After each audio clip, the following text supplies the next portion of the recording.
이 땅에 오심을 기다리는 그런 마음으로 우리가 이 대림절 절기를 지내는데, 초대교회 때부터 이 대림절이 시작되면 성탄절 4주 전부터 대림절이 시작되거든요.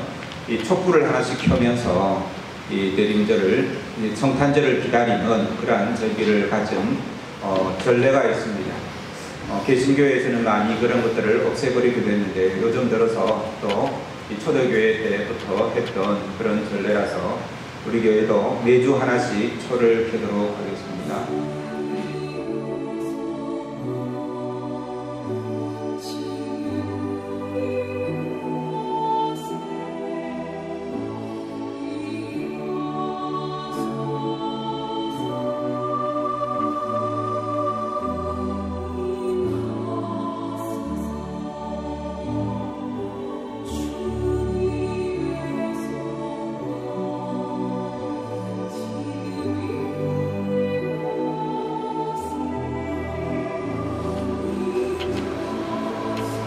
저는 강원도 화천이라는 곳에서 이 휴전선을 지키는 사단에서 근무를 했었습니다. 이 군대에 있을 때 이 군에 가는 남자들은 대부분 다 경험을 했겠지만, 이 면회 오는 것을 굉장히 기다립니다. 저는 이 개인적으로 이 부대는 화천이고요. 저희 부모님은 거제도에서 목회를 하고 계셨습니다. 그러니 그 다음 날이 또 토요일 날 주로 면회를 오지 않습니까? 그 다음 날이 주일이니까 이 아버지니까 목사님이니까 이 교회를 비울 수는 없겠죠, 그죠? 그래서 몇 시간이면 달려갈 거리가 아니라서 너무 멀기 때문에, 가는 데만 하루 종일 걸리기 때문에 이 면회를 오시겠지라는 기대감도 없었지만, 그래도 토요일만 되면 이제 보초를 제가 서고 있으면 저 건너편에 위병소가 보입니다. 이제 부대 정문이죠. 그 부대 정문으로 이제 승용차나 택시가 들어오면 토요일 날 말입니다. 면회객이에요. 그래서 이 차를 들어오는 차들을 먼지가 날리니까, 포장이 안 된 도로니까 먼지가 확 나르면서 이제 차가 들어오잖아요. 그럼 한 5분 정도 지나면 방송이 나옵니다. 누구누구는 이 복장을 단정히 하고 이 PX로 이제 가라고 이제. 그러면 또 한 5분 정도 있다가 이 한 친구가 막 이제 뛰어내려갑니다. PX로. 이 면회 온 이제 부모님이나 또 친구를 만나러 가는 그런 이 형들은 외국에 있고 부모님은 너무 멀리 있기 때문에 면회하러 올 사람이 없다는 것을 알면서도 그런 모습을 보면서 28개월 매주 토요일마다 기다리니까 이제 그만 기다려도 된다 하면서 이 제대를 시켜주더라고요. 외롭게 누군가를 간절히 기다려 보신 적이 있으십니까? 세상에는 많은 기다림이 있습니다. 회사나 학교에 시험을 치고 합격을 기다리는 사람들이 있습니다. 특별히 고시를 치고요, 몇 년 동안이나 고시 공부를 하면서 어렵게 1차, 2차 이 합격을 기다리는 사람들, 또 어떤 사람들은 이 사랑하는 사람을 만나기를 기다리는 그런 이 사랑의 기다림도 있습니다. 또 인생의 새로운 날이 열리기를 기대하는 희망의 기다림도 있습니다. 언젠가는 현재 겪고 있는 어려움, 이 고난이 해결되고 행복의 날이 찾아올 것이라는 그런 이 믿음과 인내의 기다림도 있습니다. 특별히 부모님들은 이 말썽쟁인 자식이 그래도 사람 될까 싶어서 이 기도하면서 기다리는 그러한 기다림도 있는 것입니다. 성경을 여러 가지 주제로 살펴볼 수 있지만, 기다림이라는 주제로 성경을 살펴볼 수도 있습니다. 성경 곳곳에 하나님의 사람들이 어떻게 하나님께서 함께 하셔서 그의 삶이 복되고 아름다운 삶이 될까, 그러한 기다림의 삶을 우리에게 보여주고 있습니다. 지난주까지 공부한 아브라함도 무엇을 기다립니까? 하나님께서 약속하신 아들을 기다리지 않습니다. 평생 그 하나님의 약속을 기다리면서 살았던 삶이 이 아브라함, 야곱도 마찬가지입니다. 무서운 형님을 피해서 이 도망을 치다가 베델 광야에서 꿈을 꿉니다. 하나님께서 나타나셔서 그에게 복을 주시겠다는 그 꿈을 이루기 위해서 평생을 그 꿈을 붙들고 살았던 삶이 야곱의 삶인 것이죠. 요셉도 마찬가지입니다. 어릴 때 하나님께서 보여주신 그 비전을, 평생을 그 비전을 이루기 위해서 애를 쓰고 기다리며 기다렸던 사람이 바로 이 요셉의 삶인 것입니다. 예수님의 시체를 장사한 아리마대 사람 요셉이라는 사람이 있습니다. 그 사람을 성경은 하나님의 나라를 기다리는 자다라고 그렇게 이 아리마대 사람 요셉을 이 기다리는 자로 그렇게 표현하고 있습니다. 세례요한의 제자들도 감옥에 갇혀서 그의 제자들에게 예수님께 보내어 이렇게 묻습니다. 우리가 그토록 기다리는 사람이 있는데 오실 그이가 당신입니까? 아니면 우리가 다른 사람을 기다려야 됩니까? 세례요한이 제자들을 통해서 예수님께 그렇게 물었다는 것입니다. 세례요한의 삶도 이 오실 그분을 엄청 기다리는 그러한 삶이었던 것입니다. 이스라엘 백성들은 이 메시아가 오기를, 이 그리스도 같은 말이거든요. 이 메시아가 오기를 그렇게 기다렸던 삶이 이 유대인의 삶입니다. 오늘날의 유대인들은요, 아직도 메시아가 오기를, 정치적인 메시아가, 다윗 왕 같은 그런 힘있는 정치적인 지도자가 와서 이 유대를 세상 모든 나라들보다 제일 강하게 만드는, 그게 바로 시오니즘입니다. 이 땅에 참 힘있는 이 유대의 나라를 건설하기를 아직도 기다리고 있는 것입니다. 우리는 예수님이 메시아다라고 말하는데 그 사람들은, 유대인들은 예수님은 메시아가 아니고 우리가 기다리는 메시아가 따로 있다라고 이렇게 말하는 것입니다. 그러므로 유대인들도 이 메시아를 기다리는 것은, 지금도 기다리고 있는 것은 우리와 한 가지인 것입니다. 그러다가 세례요한이 나타났을 때에 이 유대인들이 이렇게 묻습니다. 요한 그 사람 혹 그 사람이 그리스도신가? 아니면 우리가 이 다른 사람을 기다려야 되는가? 그 사람이 우리가 기다리는 사람이 맞는가? 하면서 서로 이 백성들이 세례요한을 보면서 세례요한이 메시아인가? 라고 이렇게 물었던 적이 있습니다. 특별히 오늘 본 말씀에는 하나님의 약속을 끝까지 기다리다가 그 약속의 성취를 체험한 한 믿음의 사람이 등장합니다. 그 사람의 이름은 바로 시므온이라는 사람입니다. 그는 평생 동안 기다리며 얻으려 했던 것이 있습니다. 바로 메시아를 통한 이스라엘의 위로를 기다렸다라고 이렇게 25절에 말씀하고 있습니다. 25절 말씀 같이 한번 읽겠습니다. 시작. 예루살렘에 시므온이라 하는 사람이 있으니 이 사람은 어렵고 경건하여 이스라엘의 위로를 기다리는 자라. 성령이 그 위에 계시더라. 그는 자신의 명예나 출세, 이 부자가 되는 것, 어떤 권력을 잡는 것, 오늘날의 사람들이 바라는 그러한 것들을 기다리는 것이 아니라 오직 이스라엘의 위로를 기다렸던 그러한 믿음의 사람임을 볼 수가 있습니다. 메시아가 오시기를 간절히 기다렸던 그러한 시므온의 모습을 볼 수 있는 것입니다. 사랑하는 성도 여러분, 여러분의 평생에 무엇을 바라며 무엇을 기다리며 살고 계십니까? 이루고 싶은 소원이 무엇입니까? 시므온은 하나님의 위로를 기다렸습니다. 그 당시 이스라엘은 로마의 압제와 학정하에서 신음하며 눈물을 흘리며 살고 있었습니다. 하나님이 보내시는 메시아가 와서 슬픔과 눈물 속에서 위로와 회복을 주시기를 기다리고 있다는 말씀.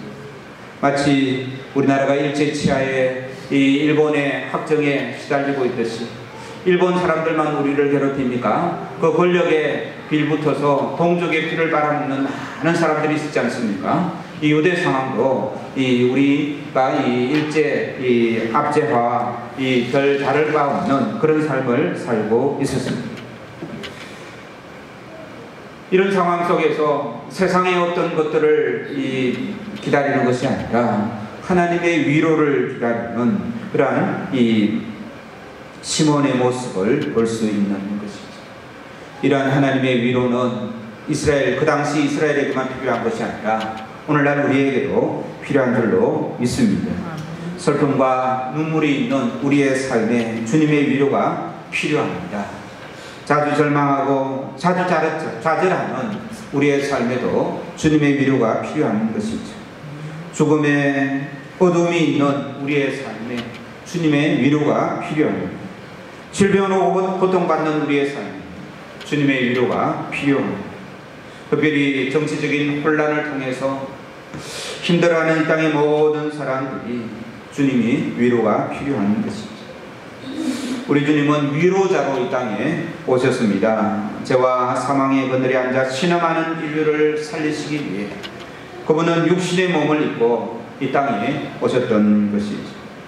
성탄절을 준비하는 강림절 첫 주에 2000년 전에 유대 땅에 오신 그 주님이 나의 삶에도 오시옵소서라고 이렇게 고백하는 고백이 있어야 될 줄로 믿습니다.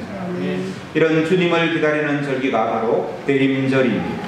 대림절을 통하여 참된 위로가 되시는 예수님께서 여러분의 아픈 마음과 육신을 쓰다듬어 주시고 맺힌 한을 풀어주시는 복된 은혜가 넘치기를 주의 이름으로 축원합니다. 그래서 우리는 이 대림절기에 어떠한 마음가짐으로 어떠한 자세로 이 믿음의 사람들은 이 주님을 기다렸는지 살펴보면서 우리도 그러한 이 주님을 기다리는 자의 자세와 삶의 모습들이 이 모습들을 점검하는 시간을 가져야 될 줄로 믿습니다. 첫 번째요, 이 기다리는 자는 하나님의 약속을 굳게 붙들어야 합니다. 한 번 붙드는 게 아니고 끝까지 붙들어야 됩니다. 인내함이 필요하다는 말씀입니다. 우리가 하나님 말씀을 붙드는 것은 한 번 붙들기는 쉽습니다. 내가 믿습니다 하고 성경 말씀을 읽고요. 또 그 말씀이 또 읽을 때에 기쁨이 넘쳐나서 그 말씀을 종일 읽을 때도 있고 이 은혜가 넘칠 때는 그렇지 않습니까? 그죠? 그래서 늘 성경 말씀을 들을 때도 있고 그래 한 번은 할 수 있다는 겁니다. 사람이 예수님을 만나면 그러한 기쁨, 말씀을 통하여서 성령님을 체험하게 되면 그런 기쁨이 있습니다. 한 번은 분명히 있습니다. 그런데 그것을 끝까지 붙잡고 있다는 것은 쉽지가 않다는 것입니다. 이 시몬은요, 평생을 그 하나님의 위로를 기다리면서 분명히 이 시몬에게 하나님께서 나타나셔서 뭔가 메시지를 주셨었거든요. 그래서 그 하나님의 약속의 말씀을 붙들고 평생을 기다렸던 사람이 바로 이 시몬인 것이죠. 우리 29절 같이 한번 읽겠습니다. 시작. 주제여 이제는 말씀하신 대로 종을 평안히 놓아 주시는 도다. 이제는 말씀하신 대로 종을 평안히 놓아 주신다. 이제는 놓아 주신다 라는 말은 이때까지는 뭐 했다고요? 그 말씀에 붙들려 살았다는 말씀입니다. 그럼 평생을 이 시몬은 말씀을 붙들고 인내하며 중도에 포기하는 일 없이 끝까지 지켰던 말씀을 붙잡았던 사람입니다. 이런 미국의 서부 개척 시대에 황금이 많이 난다 해서 이 황금을 찾아 떠난 많은 사람들이 있습니다. 어떤 한 사람은요, 10년 동안 그 금광을 찾으려고 이 삽을 들고 땅을 파고 팠는데 지쳐가지고 더 이상 못 팔 것 같아요. 삽을 던져버리고 이제 도시로 나왔습니다. 그런데요, 몇 달 후에 이 큰 금광이 발견됐다는 기사를 읽었으니까 자기가 파던 바로 그 옆에 이 금광이 발견된 것이죠. 그가 조금만 더, 며칠만 더, 몇 분만 더 땅을 팠더라면, 그런 인내만 있었다면 그 건강은 자기의 것이 되었을 것입니다. 그러므로 우리 이 오늘날 살아가는 믿음의 사람들은 하나님의 약속을 끝까지 흔들지 말고 붙잡고 기다려야 되는 그런 인내함이 필요한 것입니다. 고린도전서 15장 58절 같이 한번 읽겠습니다. 시작. 그러므로 내 사랑하는 형제들 견고하며 흔들지 말며 항상 주의 일에 더욱 힘쓰는 자들이 되라. 이는 너희 수고가 주 안에서 헛되지 않은 줄을 알미이라. 내 사랑하는 형제들아, 견고하며 흔들리지 말며 인내함이 필요한 것이죠.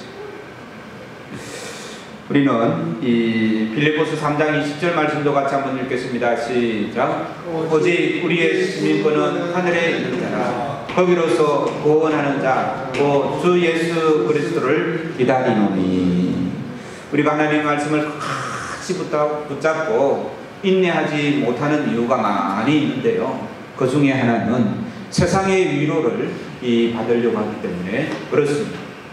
그러나 우리 오늘 빌립보서 3장 20절에는 우리의 시민권은 어디에 있다고요? 이 땅에 있는 것이 아니라 하늘에 있기 때문에 우리는 하늘의 위로를 받아야 됩니다. 주님의 위로를 받을 때만이 하나님의 말씀을 붙들고 같이 인내하면서 살 수 있을 줄로 믿습니다. 예배 시간을 통해서 주님의 주시는 위로, 찬송하며 기도할 때 주시는 주님의 위로, 그 위로로 인내하며 기다리는 삶이 되기를 주의 이름으로 간절히 축원합니다. 이 대림절기에 우리가 꼭 기억해야 될 것은 인내. 가능하시면 이 명찰에 인내라고 붙여가지고 달고 다니면서 내가 인내 없을 때 인내를 다시 한번 확인하는 그런 은혜도 참 필요할 줄로 믿습니다. 두 번째로는요, 주님의 오심을 기다리는 자마다 경건한 삶을 계속해야 합니다. 25절 보시면요, 예루살렘에 시몬이라는 사람이 있으니 이 사람이 어렵고 경건하여 라고 이렇게 분명하게 기록하고 있습니다. 하나님의 약속의 말씀을 붙들고 하나님의 위로를 기다렸던 이 시몬은 그의 삶을 어렵고 경건하게 살았던 것입니다. 하나님께서 어떤 사람의 손을 들어주신다고 생각하십니까? 어떤 사람에게 복을 주시겠습니까? 두말할 것도 없이 어렵고 경건한 사람입니다. 이 어려움은요, 밖으로 드러나는 거예요. 사람들 관계 속에서 어렵게 사는 것입니다. 거짓말하지 않고요, 또 법을 잘 지키면서 또 상대방을 속이지 않고 이 상대방에게 함부로 하지 않고 그렇게 사는 삶이 어려운 삶입니다. 이 경건은요, 개인적인 모습, 내면적인 모습이라는 것입니다. 어떤 사람은 어렵기는 한데 경건하지 못한 사람이 있습니다. 사회적으로 어려운 일을 많이 하는데 개인적으로 하나님과의 관계에 있어서 엉망인 사람이 있습니다. 또 어떤 사람은요, 이 내면적으로 경건하긴 한데 교회 생활도 잘하고 말씀도 많이 읽고 기도도 열심히 하는데 사회생활이 어렵지 못한 사람들이 많이 있습니다. 이 어려움과 경건은 서로 하나로 뭉쳐져야 올바른 신앙이 되는 것입니다. 오늘날의 한국교회 성도들이 이 욕을 먹는 이유가 뭐 때문에 욕을 먹겠습니까? 이 경건하기는 한 것 같은데, 교회 생활은 잘하는 것 같은데, 자기 내면은 잘 가꾸는 것 같은데 이 어려움이 드러나지 않기 때문에, 세상 사람들과 꼭 같기 때문에 욕을 먹는다는 말씀입니다. 뉴스에 나오는, 요즘에 정치권의 뉴스에 나오는 많은 사람들의 이름이 있지 않습니까? 그죠? 제가 모르긴 몰라도 한 50%는 다 교회 다니는 사람들일걸요. 그러니까 이 하나님 앞에 기도하고 찬송하고 예배는 잘 드릴 줄 몰라도 이 겉으로 드러나는 어려움은 전혀 없이 세상 사람들과 같이 그렇게 자기 욕심을 채우는 그런 모습을 볼 때에 욕을 먹을 수밖에 없다라는 것입니다. 어려움과 경건함이 일치하는 삶을 하나님께서 기뻐하시는 줄로 믿습니다. 그래서 이 기다리는 자세는요, 마음의 자세뿐만 아니라 생활의 자세도 필요하다는 것입니다. 어려움과 경건, 밤에 누군가가 들어올 거다 하면, 요즘에는 뭐 워낙 이 센서가 많이 발달되어 있어가지고 불을 안 켜놔도 이 발만 내딛으면 이 불이 켜져서 그럴 필요 없지만, 옛날에는 누가 찾아올 것 같으면 불을 켜놓지 않습니까? 그죠? 불을 켜놓는데 이 불을 켜놓는 이 의미가요, 주님을 기다리는 사람에게 있어서는 의로움과 경건이라는 것입니다. 우리가 의로움과 경건한 삶을 살 때에 우리가 불을 켜는, 주님이 오시는 그 길에 불을 켜놓는 것과 같다는 말씀인 것입니다. 그래서 이 불이 바로 의로움과 경건이다 라고 생각하면 좋겠습니다. 요한일서 3장 3절 말씀 같이 읽겠습니다. 시작. 주를 향하여 이 소망을 가진 자마다 그의 깨끗하심 같이 자기를 깨끗하게 하느니라. 주님을 향한 소망을 가진 자마다 뭘 해야 된다고요? 깨끗한 삶이 필요하다. 의로움과 경건한 삶이 필요하다는 말씀.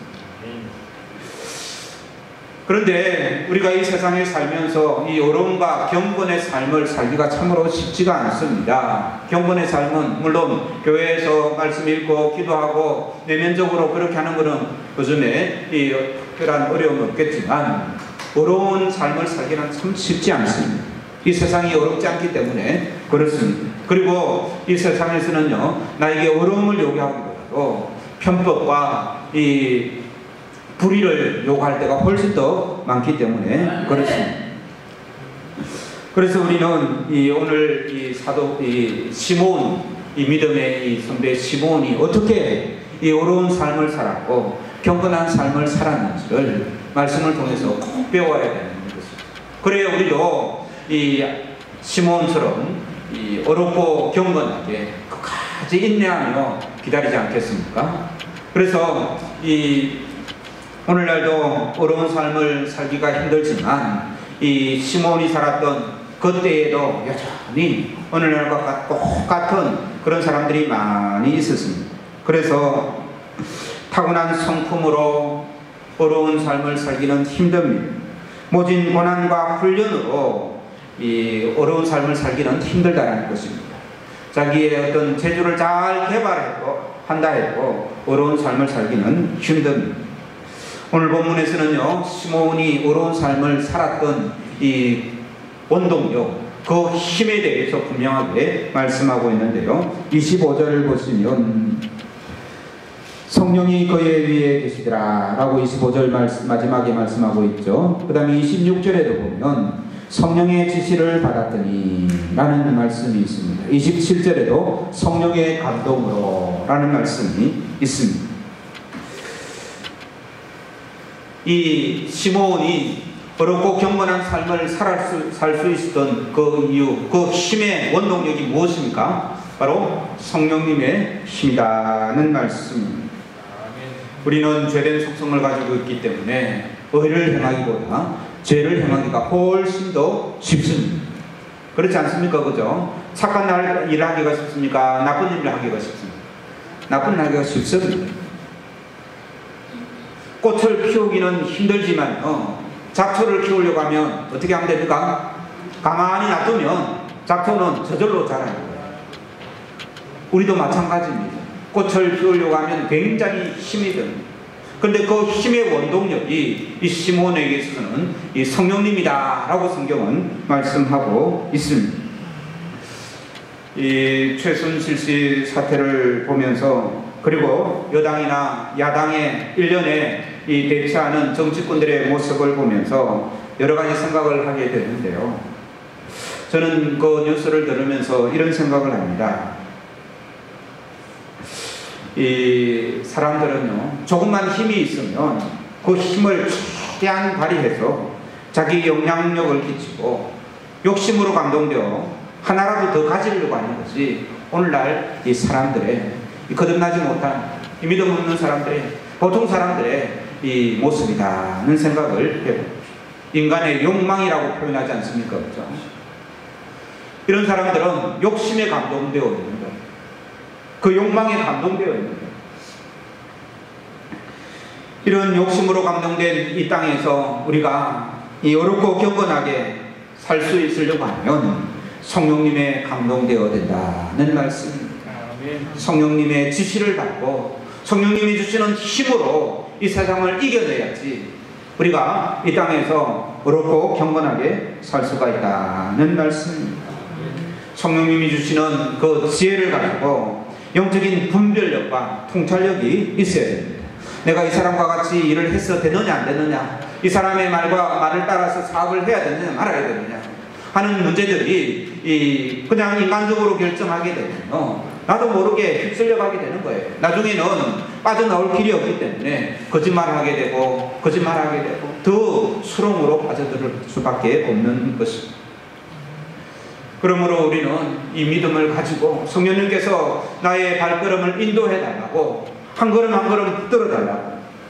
이 27절 말씀 보세요. 성전에 들어가는데 그냥 들어간 게 아니에요. 어떻게 해요? 성령의 감동으로 내가 지금 성전에 가봐야 되겠구나 라는 마음이 성령께서 주신 것입니다. 그 마음으로 성전에 들어가니까 예수님께서 이 정결 예식을, 아기 예수님이죠, 그죠? 아기 예수님이 이 정결 예식을 치르려고 성전에 들어오는 것입니다. 평생에 그 예수님 보기를 평생에 기다렸던 그 믿음의 사람 시몬이 성령의 감동으로 그 일들을 하게 되는 것입니다. 그럴 때에 이 세상의 죄와 불의를 이길 수 있는 힘이 생기더라는 말씀입니다. 믿음의 사람이면 모두가 이런 체험을 하면서 매주 이런 체험을 하면서 살아야 될 줄로 믿습니다. 그것이 믿음의 삶이고 성리의 삶입니다. 물론 이 악에 지고 죄악에 지고 불법에 넘어지고 쓰러질 때가 많이 있지. 그렇더라도 다시 일어나서 성령님께서 주시는 힘을 가지고 약한 세상과 싸워서 승리하면서, 그래서요 우리는요 이 교회에 올 때, 예배드리러 올 때 두 가지 중에 한 마음으로 와야 됩니다. 하나는 내가 하나님 싸우다가 실패하고 져서 참 힘듭니다, 주님 위로해 주십시오 라는 마음을 가지고 오는 때도 있고, 또 어떨 때는요 하나님 내가 한 주간 동안 열심히 싸워서 승리했습니다, 저도 기쁜데 하나님 기쁘시죠? 그런 기쁨의 마음, 이 두 가지 마음을 늘 가지고 와야 됩니다. 이 마음도 없고 저 마음도 없으면 그냥 맹탕, 그냥 시간만 아까운 것이죠. 그래서 우리는 성령님의 도우심으로 한 주간의 삶을 늘 믿음으로 승리하는 복된 은혜가 있기를 주의 이름으로 축원합니다. 인생이 힘들더라도 불평하지 마시기 바랍니다. 항상 기뻐하고 쉬지 말고 기도하고 범사에 감사하면서 하나님을 위해 엄청난 큰 일은 못할지라도 경건하게 끝까지 하나님 나라를 기다리는 것, 이 하나만 잘하는 성도들만 되어도 이 시몬은요 그 하나만 잘해도 이 성경에 기록된 믿음의 선배들로 기록되어져 있습니다. 우리는 하나님을 위해서 특별한 뭔가를 하고 싶어 하지 않습니까? 그죠? 물론 하나님께서 우리에게 그런 사명을 주시고 그런 은사를 주시면 놀라운 일들을 해야 됩니다. 그러나 이 모두에게 하나님께서 바라시는 것은 그런 것이 아닙니다. 우리의 평범한 일상 중에 어려운 삶을 살며 경건하게 살며 주님을 기다리는 그러한 삶을 주님께서 원하신다는 말씀. 어둠 가득한 이 땅에 빛으로 오신 예수 그리스도를 대망하는 기다리는 대림절입니다. 희망으로 가득 찬 이 대림절에 우리의 마음을 비워놓고 비고빈 마음으로 주님의 탄생을 기뻐하는 그런 이 복된 이 심령들이 되기를 바랍니다.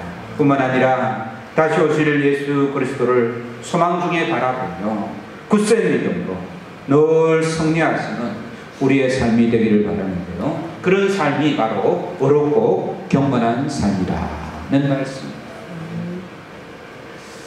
이 대림절은 삼중의 의미가 있습니다. 이미 오신 예수님, 2016년 전에 이 땅에 오신 그 예수님을 기뻐하는 그러한 이 대림절의 의미가 있고, 또 우리의 삶에 늘 찾아오신 그런 예수님을 만나는, 기다리는 그런 의미가 있습니다.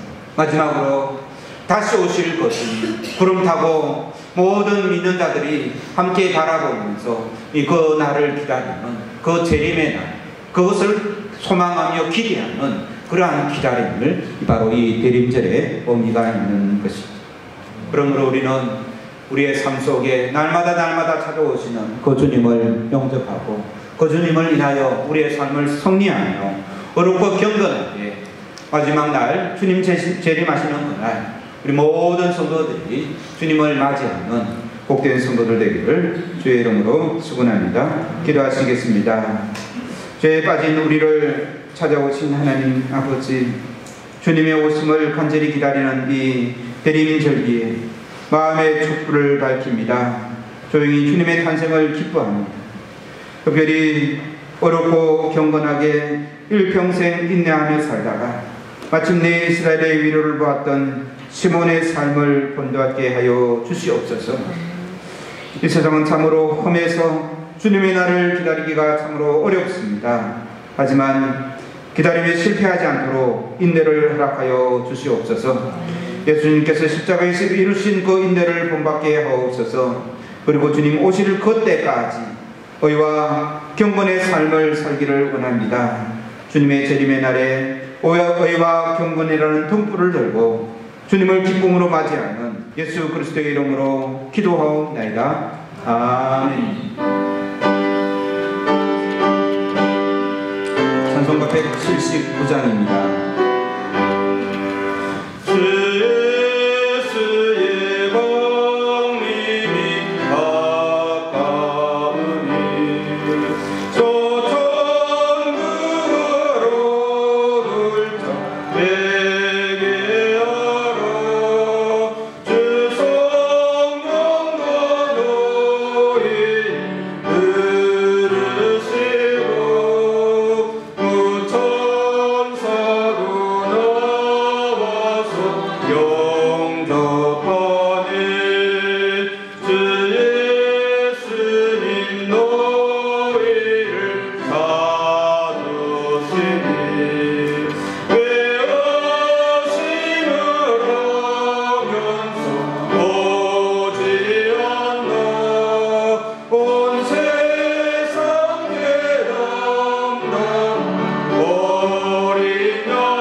이제는 우리 구주 예수 그리스도의 크신 은혜와 하나님 아버지의 놀라우신 사랑하심과 성령의 교통하심이 시몬처럼 주님의 위로를 기다리며 인내함으로 어렵고 경건함으로 기다리는 모든 성도들과 가정과 일터 위에 영토록 함께하기를 간절히 축원하옵나이다. 아멘.